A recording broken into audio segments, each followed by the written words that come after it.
Jumpa kembali dengan saya, Roni Lukman. Kali ini saya akan mempersembahkan partai yang menarik antara Grandmaster Grandelius Nils dari Swedia melawan pemain yang mempunyai elo rating lebih tinggi darinya, yaitu Grandmaster Maxime Vachier-Lagrave dari Prancis. Persembahan saya kali ini juga saya dedikasikan buat grup WA Chess King Community, yang mana pengurusnya saat ini terdiri dari Bapak Siddhartha Suryayuwana, Master Nasional, Pelatih Nasional, dan Wasit Nasional Percasi dari Kalimantan Timur, Mas Wuryanto dari Yogyakarta, Mas Muji dari Gresik, Jawa Timur, Bang Firman dari Banjar, Kalimantan Selatan, Gusti Ade dari Pontianak, Kalimantan Barat, Mbak Junita dari Kalimantan Selatan, dan juga untuk para donatur KCC, yaitu Bapak Haji Ambia dari Kalimantan Selatan, Pak Lajim dari Kalimantan Timur, Mas Dwi Suhenu dari Yogyakarta, Pak Billy Sunario dari Jakarta, Bapak Abdul Ghafur dari Kalimantan Timur, Mas Mujianto dari Jawa Tengah, Bapak Alvin Maidi Kurniawan dari Jawa Timur, Bapak Maksum Firdaus dari Bekasi, dan Bapak pelatih saya sendiri, yaitu Bapak Imas Suhermat dari Banten. Kembali ke catur. Di sini saya akan membagikan bagaimana mental pemain yang mengalami kekalahan pada babak sebelumnya dan mampu bangkit meraih kemenangan. Seperti diketahui, babak sebelumnya Grandmaster Grandelius Nils dikalahkan oleh Grandmaster Harikrishna Pentala dari India. Mari kita ikuti langkah-langkahnya. Grandelius membuka dengan langkah E4, dibalas C5 oleh Lagrave, kuda F3, D6, D4, C makan D4, kuda makan D4, kuda F6, kuda C3, A6. Maka terjadilah pembukaan pertahanan Naidorov. Kita berlanjut, gajah G5, E6, F4, menteri B6. Di sini kita menggunakan varian menteri B6, dan ketika putih memberikan pion B2, varian ini menjadi terkenal dengan sebutan varian pion beracun. Dan ini adalah salah satu kegemaran dari mantan juara dunia, Bobby Fischer. Tentunya ketika bermain hitam. Varian hitam yang lain yang menarik dari posisi ini, namun sudah jarang digunakan, adalah varian Polugeski dengan kecenderungan antara kalah dan menang. Saya mundur satu langkah.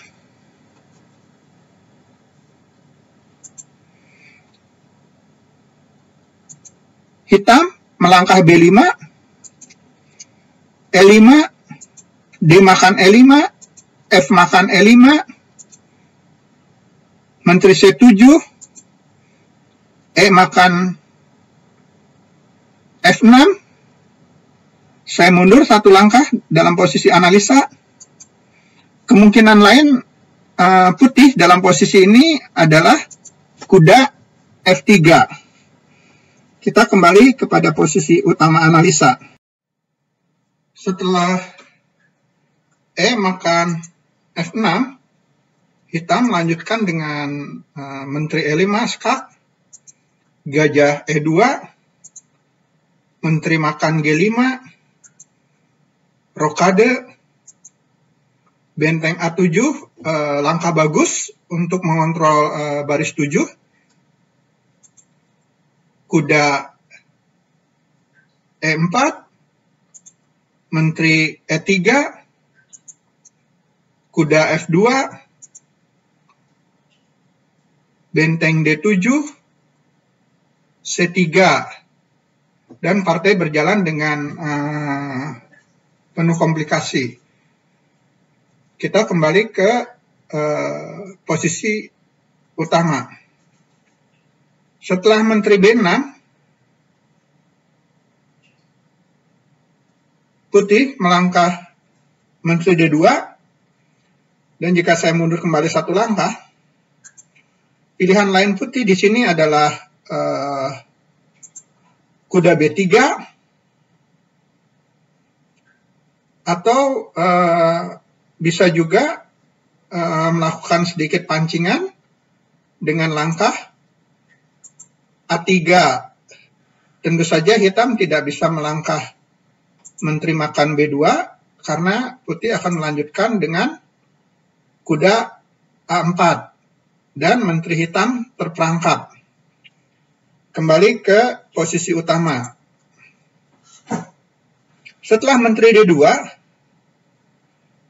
hitam menerima pengorbanan pion racun dari putih dengan melangkah Menteri makan B2, benteng B1, Menteri A3, F5, gajah E7. Dan ini saya baru juga melihat bahwa langkah ini dimainkan. Sebelumnya, saya mundur satu langkah. Pilihan hitam di sini adalah kuda C6 dan partai akan berlanjut dengan F makan E6, F makan E6, kuda makan C6, B makan C6, E5, atau kemungkinan lain saya mundur satu langkah, putih bisa saja di sini melangkah gajah E2. Kembali kepada posisi analisa. Setelah E5, hitam melangkah D kali E5, gajah kali F6, G makan F6, gajah E2, dan seterusnya. Kita kembali ke posisi partai utama. Setelah gajah E7, putih melanjutkan dengan F makan E6, gajah makan E6. Saya mundur satu langkah. Seandainya di sini hitam memilih F makan E6, maka putih akan melanjutkan dengan gajah C4 dan putih tetap memegang inisiatif penyerangan. Kembali kepada posisi partai. Setelah gajah E6, putih melanjutkan dengan kuda makan E6, F makan E6, gajah C4. Langkah perkembangan sekaligus mengambil tempo mengancam pion di E6 dan juga bermaksud untuk melakukan langkah rokade. Partai berlanjut, kuda B ke D7, gajah E6. Setelah langkah terakhir, gajah makan E6, putih mempunyai kesempatan untuk menempatkan kudanya berada di petak D5 pada saat yang tepat. Kita berlanjut. Kuda C5, gajah B3, benteng C8, rokade, kuda makan B3, benteng makan B3, Menteri C5, dan melakukan langkah skak, gajah E3, Menteri C4, benteng F4, langkah bagus untuk mencegah hitam melakukan langkah rokade pada langkah selanjutnya. Tentu saja jika hitam rokade pada saat ini, putih akan melangkah E5. Kembali ke partai utama. Hitam menjawab dengan menteri E6, benteng makan B7, dan di sini putih sudah unggul 1 pion. Rokade H3, benteng B8, benteng A7 mengancam A6, benteng A8, benteng makan A8. Disinilah trik para Grandmaster. Mengapa sebelumnya putih tidak melakukan penukaran benteng di petak B8?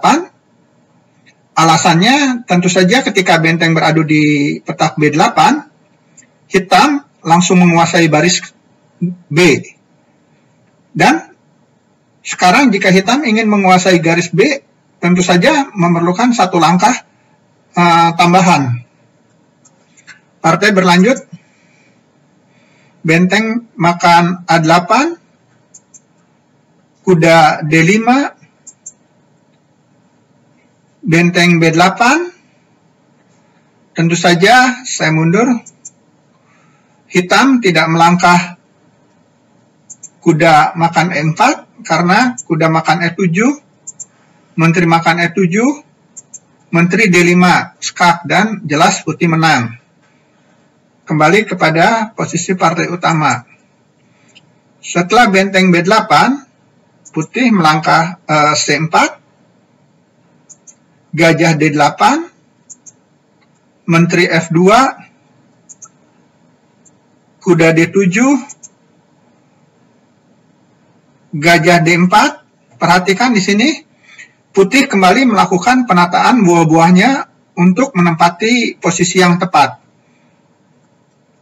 Kita berlanjut, gajah G5, benteng F5, gajah H6, raja H2, benteng C8,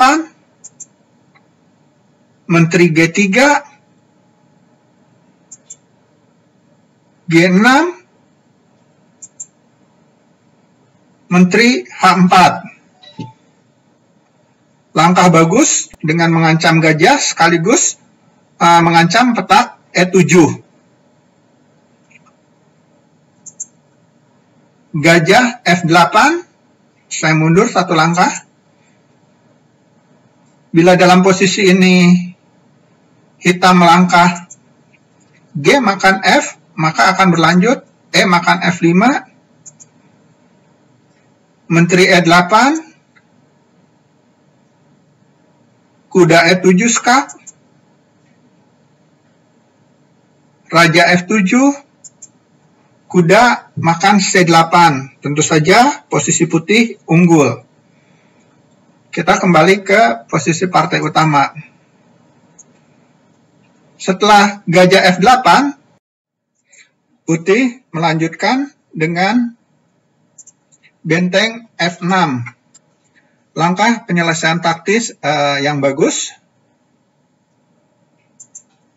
Menteri E8.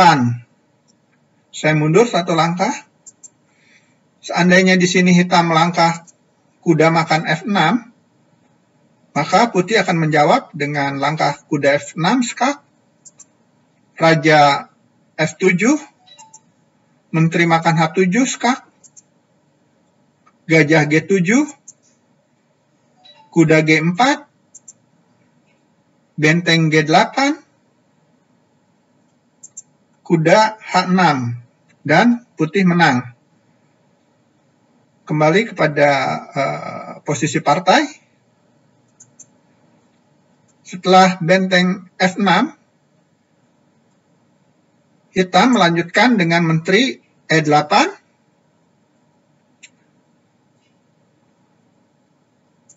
Benteng makan F8, kembali langkah taktis untuk menghilangkan penjagaan petak E7. Menteri makan F8, saya mundur satu langkah. Jika raja makan F8, maka putih akan melanjutkan dengan menteri makan H7, menteri F7, menteri H8 skak, menteri G8, menteri makan G8, raja makan G8, kuda E7, tentu saja putih menang. Kembali kepada posisi partai. Setelah menteri F8, putih melanjutkan dengan kuda E7 skak, raja F7, kuda makan C8. Di sini putih menyerah.